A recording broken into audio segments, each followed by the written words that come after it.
politics, someone's always going to win, someone's always going to lose. And so you have to pour your whole heart into your side, even though you understand the issues are far, far more complicated than any political solution can ever say. The left doesn't believe that. The left believes there's a political solution for everything. Most of us who see the world honestly understand that nothing can fix the brokenness and sinfulness of the human heart.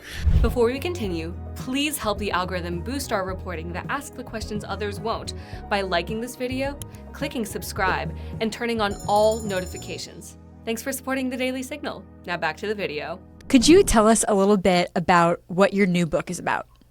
Yes, it's Woman Underground is the fourth book in the Cameron Winter series. It's kind of the crisis book. It begins with Cameron Winter, my detective, kind of unraveling, having a nervous breakdown, which is spurred on by the fact that the only woman he's ever loved has come back into his life, or at least is seen to be around somewhere. And he goes looking for her and finds that the killer is looking for her at the same time. And basically he's trying to find her before this killer does. And the search takes him into a kind of very recognizable America torn by extremist groups on both sides, rioting, taking over parts of cities. And he's trying to find her in this mess. How does the world in this book compare to America today?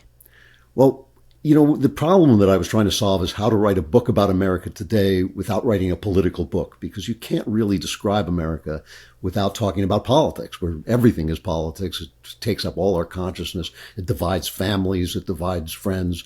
And so what I've done is I've sort of taken the issues out so that I'm not lecturing people on what I think how I think they should vote or what I think they should think, and just describing the anger, the division, the ideological capture that's taking place, so that my hero, who is not a political guy, he's a guy who's seen too much of how government works to actually believe in much of anything, can just observe it and live in it and live with the tensions that it causes and the distress that it causes. So at least I can give my readers a sense that they're getting a real vision of what America is like without being lectured, without having some kind of political agenda pushed on them, which I'm not trying to do at all. I'm just trying to tell a great story that gives you a sense of where America is.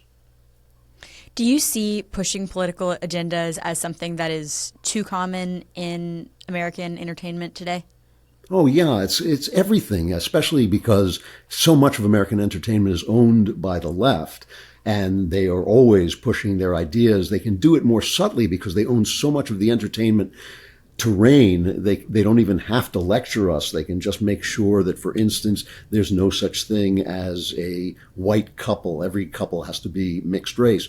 Obviously, I have no problem with mixed race couples. I have a problem with being preached to by the worst people in America, who are the people in Hollywood. And I don't see why their agenda should dominate every single thing.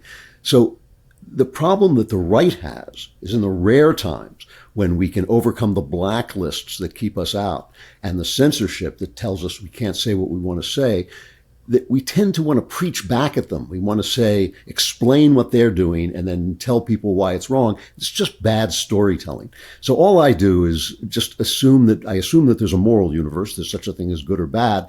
But I also assume that there are good people on both sides and there are people who believe different things for different reasons. And I just want to show what it's like to live in a country that's become so politicized and become so divided, because in some ways it separates us from the things that matter, which are truth and beauty and love and art. And so I just want to create a work of art that takes you into that world. Why is it important for Americans to have the option to read books like yours that don't push a political agenda, but accurately reflect the world that we live in? Well, yeah, because it allows people to first expand their consciousness by entering the world without having to make any decisions about it. That's a really important thing. In politics, someone's always going to win, someone's always going to lose. And so you have to pour your whole heart into your side, even though you understand the issues are far, far more complicated than any political solution can ever say. The left doesn't believe that. The left believes there's a political solution for everything. Most of us who see the world honestly understand that nothing can fix the brokenness and sinfulness of the human heart. So when you enter a work of art that's an honest work of art, that's not a political work of art, you're getting a much more complex view of the world than you can ever get from politics or politicized art. And that complex view helps you return to the decisions you have to make a wiser person. And a lot of conservatives don't understand why they should read fiction at all. It's all made up, especially guys. They think it's all made up. Why should I read this? And the reason is it expands your heart, it expands your mind, and gives you more experience than you can possibly get simply reading about politics. What can readers learn about how to live in America today from this new book? Well, it's not, the book doesn't have a lesson, but it does show the efforts of a single man to move from being an anti-hero to being a hero. This is the issue that Cameron Winter has been dealing with since the series began with its first book 4 books ago. He's a guy who has done some pretty awful and ugly things in the service of his country, and he's returned to find a country that is not what he thought it was. It's more politicized, it's more corrupt, its elites don't really care about the people, its government is not operating in the people's interest. And so he has to ask himself, well, what have I done? Did I do something wrong? Did I take on my patriotism too seriously? And he has to try and reconstruct his life so he can become a better man. And I think following that journey, especially in this moment of chaos and a moment of transition, is something that I think we can learn from in a bigger way, that maybe all of us are in this position, because in a time when maybe nobody's got it all right and nobody's got it all wrong, the question is, who are you going to be? Who are you going to be when things fall apart, when your country doesn't live up to its ideals, when your country is not the country you want it to be? Who are you going to be in that situation, and what price are you willing to pay to become that person? And so that's really the journey he's on. And by going on that journey, maybe you learn something that you can take with you. Could you further describe the main character, Cameron Winter? Yeah, he's an interesting guy because at a point in his life, early on as a young man, disappointed in love, he started looking for something that might be suitable for a man to do. What was it that was going to constitute his manhood? And he kind of wandered in to this business of working for the government, arranging the deaths of bad people.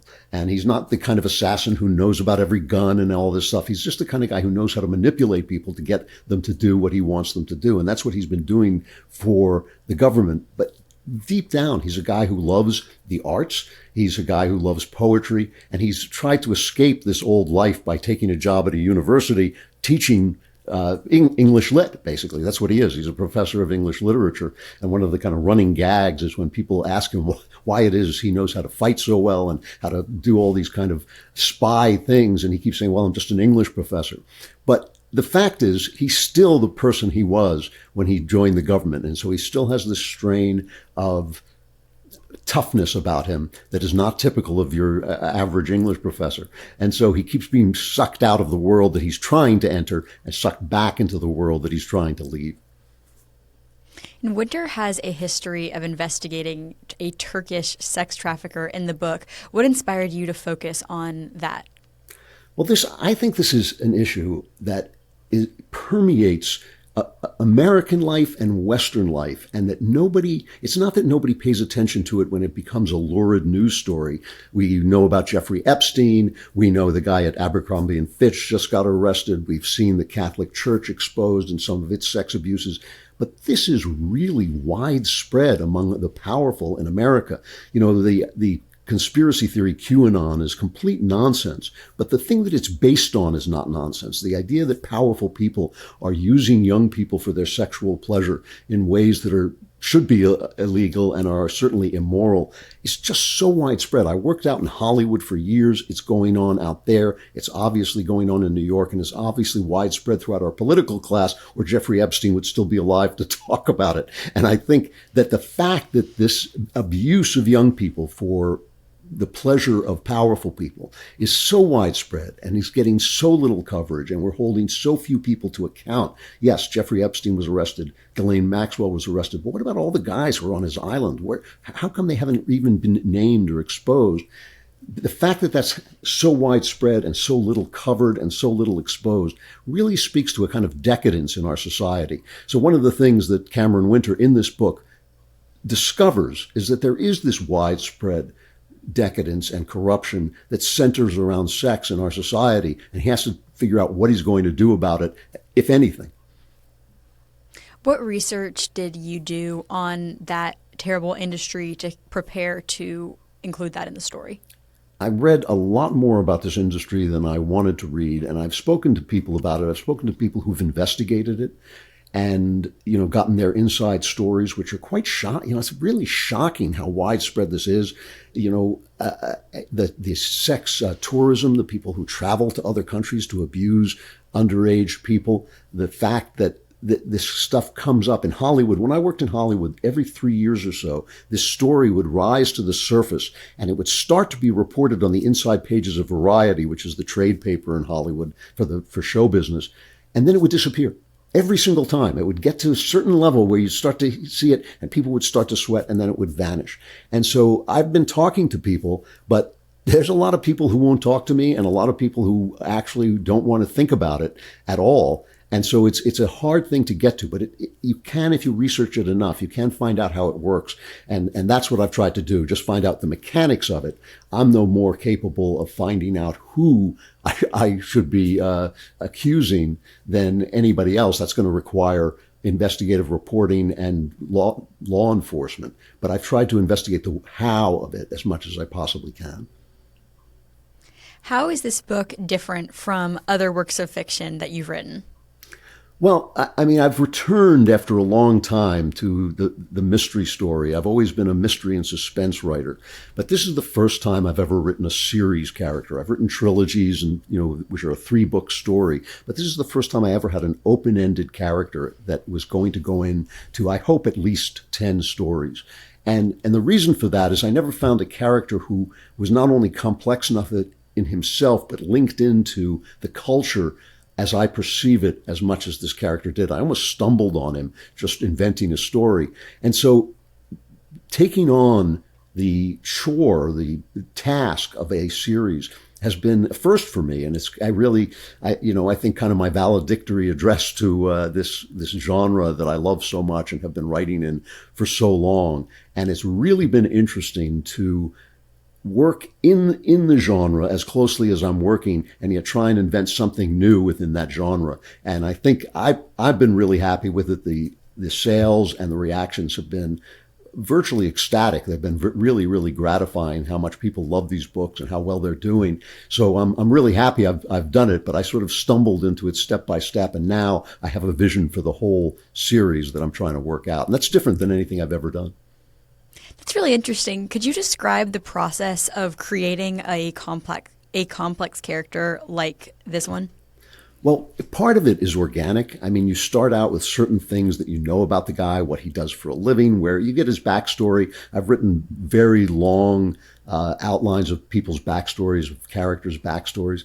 But somewhere along in the process, early on, maybe about 30, 40 pages into the writing, the character comes to life. And it really is a weird, magical kind of thing. He stops doing what you want him to do. You can have an outline, every scene outlined, and I do extensive outlines, and find that about 40 pages in, the character just goes, no, this is just not the sort of thing I would do. And somehow you just know that. It's not like you can compute it. It's just like if you and I got to know each other, I might say, oh yeah, Elizabeth is the sort of person who does this, but won't do that. It's just the kind of thing you sense about someone after you get to know them. And that's what happens with a character. So you start out with an outline and you start out with certain facts about him, but then somehow all those things sort of congeal into a living person. And it's kind of a wonderful process. When it happens, it's so interesting, and it usually does happen within each book, but you can't really describe it because it's so organic.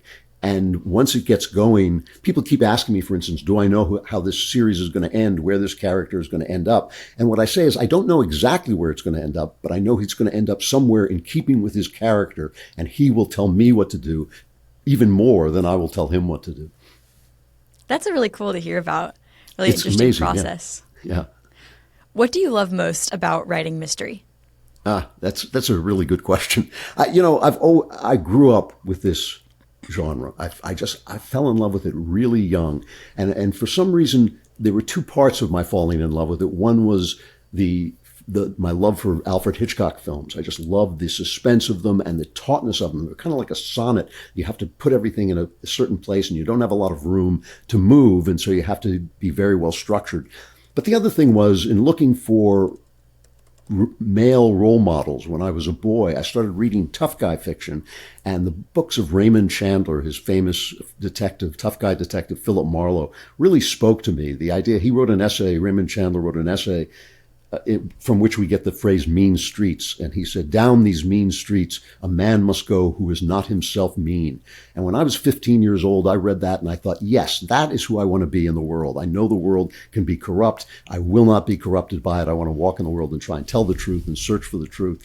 And so I think what resonates with me and still sticks with me is the idea of that kind of story, the search for truth. And sometimes the guy who's searching for truth is not a good person. Sometimes he is. Cameron Winter is a person trying to become a good person. But just that tension that comes from trying to discover the truth in a world that doesn't want you to know it, which is, I think, something that we're all living with all the time. The world is a corrupt place. The people with power become corrupt. They want to protect their power. And the simple act of speaking the truth can get you canceled, can get you killed. And I think that that's an amazing fact about our world. And I don't think it ever changes. I don't think it's any different today than it was in ancient Greece or ancient Rome. And I think it is going to be that way till the end of time. And so I think it's something we all deal with. And I think I love examining that through this genre, which was built for that purpose. For our readers listening to this who are getting excited about A Woman Underground, but maybe haven't read the first few books yet, would you recommend going back to book one, or can you kind of start in the middle of the series? I have purposely written them so that each one can be read on its own. And I've purposely written them so that if you pick it up here and then go back to the first one, you will get something out of it that you wouldn't get if you started with the first one, and vice versa. And the reason I do that is when I read a series, I usually pick up the book in the series that I think will interest me the most. And then if I like that book, I go back to number one. And so I've written them so you can do that, basically. That's really cool. Thanks so much for joining us. It's been wonderful to hear about this new book. I'm excited to read it. It's really nice talking to you, Elizabeth. Thanks for having me. Me too.